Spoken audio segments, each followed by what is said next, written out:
Good day and welcome to Alena Media TV. We are broadcasting from Toronto, Canada. I am Elsa Abraham, and in this episode we are bringing you editorial.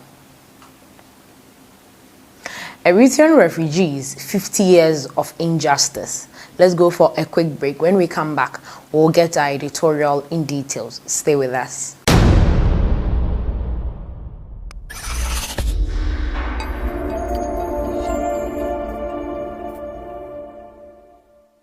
Welcome back from that short break. The Eritrean refugees' story is a difficult one to tell. Eritrean refugees in the Sudan made history 20 years ago by becoming the longest stayed displaced refugees in the world.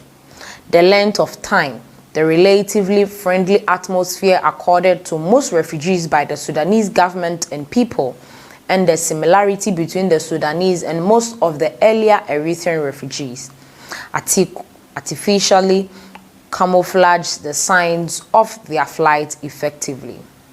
Although Sudan was already well accustomed to thousands of social refugees from Ethiopia and Eritrea for a long time, the first officially recognized Eritrean political refugees arrived there in 1967.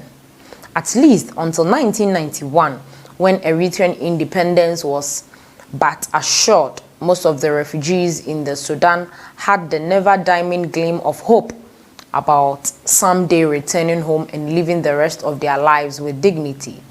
For a fraction of them, that dream came true. For the great majority, however, that hope started to turn into a nightmare starting in 1993.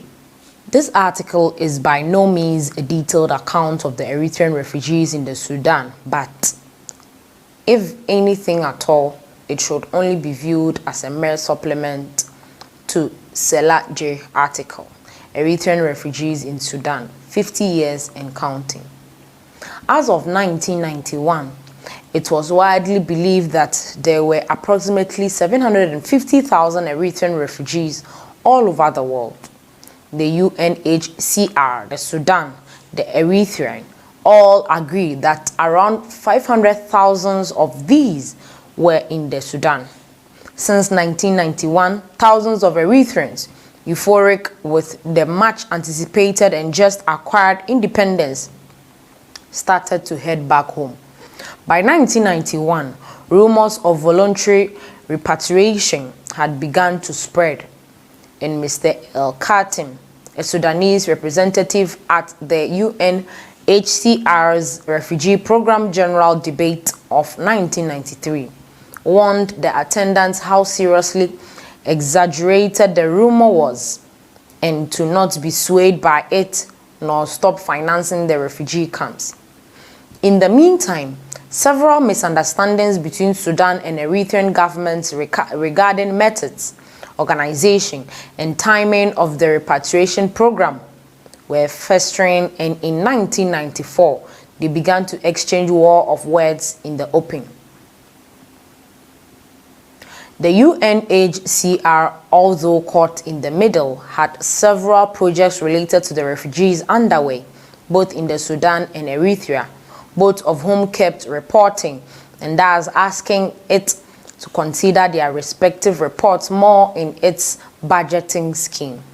While the Sudanese government insisted that only a small fraction of refugees have returned and the group majority were still in the Sudan, the Eritrean government equally insisted that it was overwhelmed by the sheer number of returnees, failing to secure a tripartite agreement between itself, UNHCR and Eritrea. When the latter refused to sign the agreement, Sudan and the UNHCR signed an agreement on the methods and timing of the repatriation program they both devised.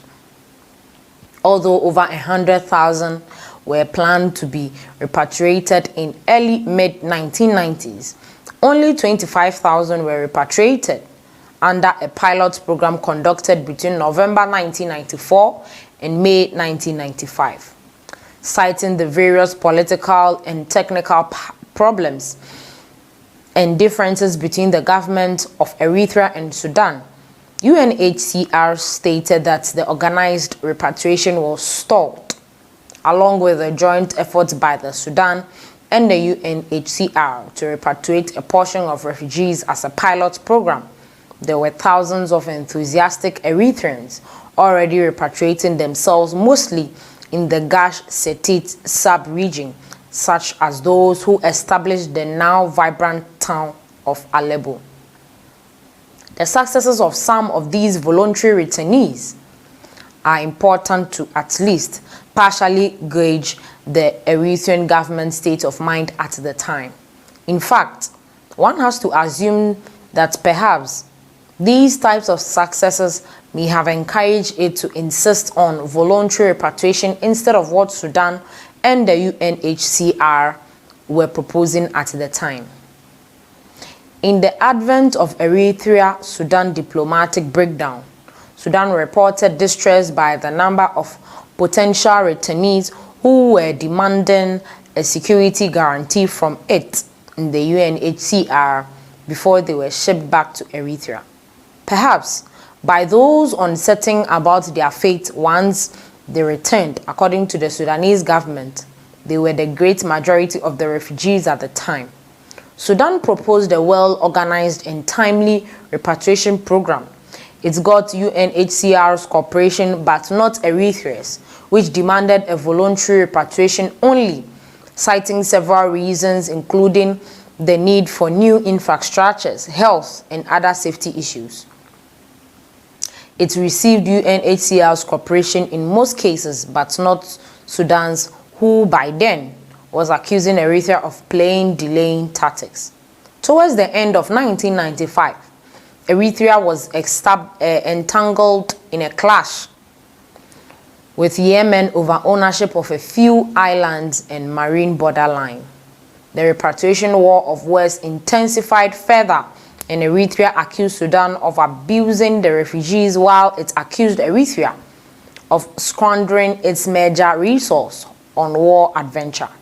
Instead of taking care of the long-awaited repatriation program between early 1996 to the end of 1997, the number of voluntary returnees began to dwindle, while at the same time the number of repeat refugees repatriated, the latter then becoming refugees again, began with an increased pace. In 1996 and 1997, virtually passed with Sudan complaining about the damage it was sustaining from refugee influx, while Eritrea kept tightening the screening process with security reasons, now added to its earlier capacity-related reasons. However, even with those tight scrutiny and delays, the Eritrean government claimed that between 1991 and 1998, it had repatriated nearly 200,000 returnees. In addition, in 1998, the Sudan, UNHCR, and Eritrea had finally agreed to resume the repatriation program starting in May of 2000. It was again shelved due to the Ethiopia-Eritrean border war of 1998 to 2000, though the demands of repatriation cannot be underestimated. Eritreans seem to be divided on the question of whether the government used the voluntary repatriation scheme to filter out those it perceived as its enemies, or whether it was indeed too overwhelmed as it claimed and had done everything it could with the resources it had.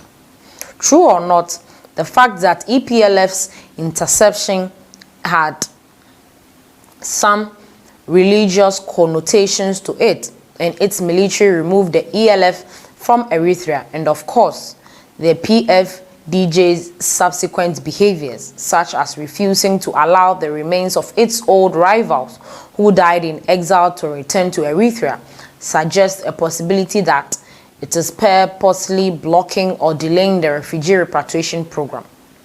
In addition, at the time, it was an organization that just came out after decades-long war, with a new nation already devastated by wars, with almost insignificant infrastructure and overwhelmed by tens of thousands of refugees. Among other crises, it is equally plausible that regardless of how much it may have wanted to repatriate all the refugees, it may have been unable to do so. This is where we end today's episode on editorial. Make sure you like, share, comment. Let us know your thoughts in the comment section below. Thank you so much for watching.